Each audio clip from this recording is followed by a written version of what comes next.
Hello everyone, welcome to Tiger in the Kitchen. It's Pam here and today let's make this lovely condiment that makes your dish extra good with extra texture.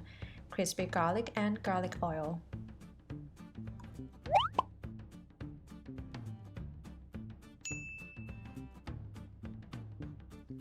Alright, let's have a look. What do we need? Here we go. First, we need garlic, of course, depending on how much do you want to make. Let's move on to the next one. Vegetable oil. I'd recommend canola, sunflower, soybean, or let's say neutral taste with good smoking point. Next, we want salt. Then containers with the lids, one for your crispy garlic and one for the garlic oil.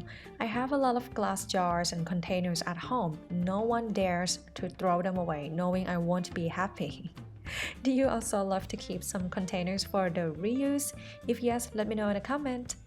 And a funnel if needed.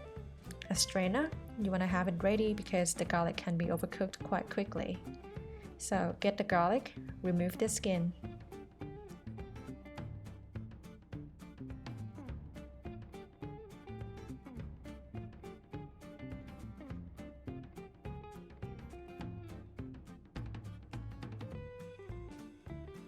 Okay, let me see how much are these garlic I have. Okay, perfect. 1 cup. Then personally, I love to peel off by mashing them with a knife like this. Peel them off easily and also breaking out the garlic oil inside. And now my hands smell lovely, very garlicky. You can get rid of the garlic smell on your hands by using toothpaste or salt or some lime juice to wash your hands. Then finely chop.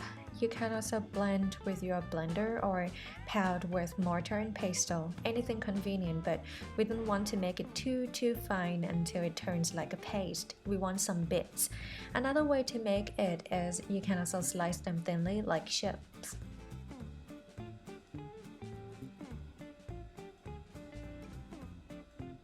Alright, now let's move to the stove.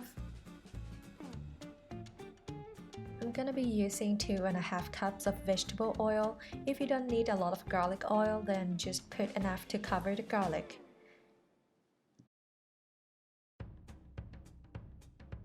We're on medium heat here, then we don't need to wait until the oil is hot. Just put all the garlic in so we can control the color more evenly. Then just let it sit until you start to see the bubbles. When you start to see the bubbles, that's when the oil starts to get hot and it starts cooking. The bubbles are from the water that comes out from our garlic. We want them crispy. We want to reduce the water as much as possible.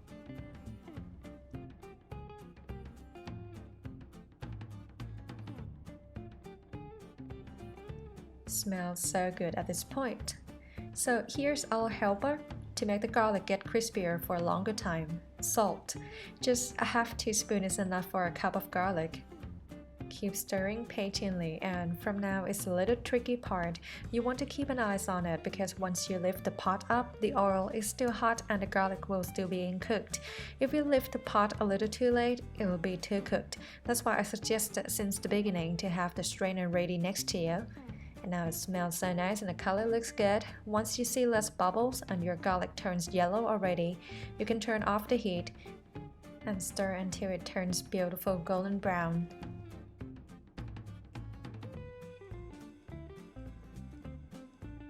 Pour through the strainer.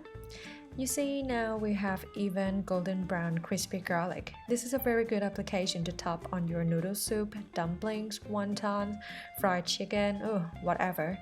I thought it's an Asian thing, but when I was living in Rio de Janeiro, Brazil for a few months, crispy garlic is everywhere there too. They're called alho frito. By the way, if you're watching from Brazil, I miss your country. Sinto falta de seu país. I hope that's the correct pronunciation. By the way, rest the garlic on paper towel to let it cool down, and same with the garlic oil. Leave until it's cooled down. Put in glass bottle or jar. Use glass, don't use plastic. Use this for cooking is really good, especially stir-fry menus.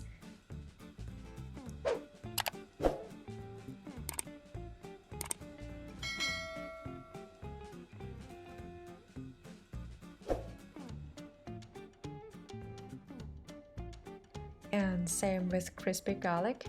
Put in the lid container, can keep outside for a couple weeks. If you keep in the fridge, it's gonna be extended to a couple months. Now we are set. Check out more recipes on my channel. If you like Thai cooking, subscribe or follow if you are watching on Facebook. Thank you very much for watching. See you again next recipe. Have an awesome day. สวัสดีค่ะ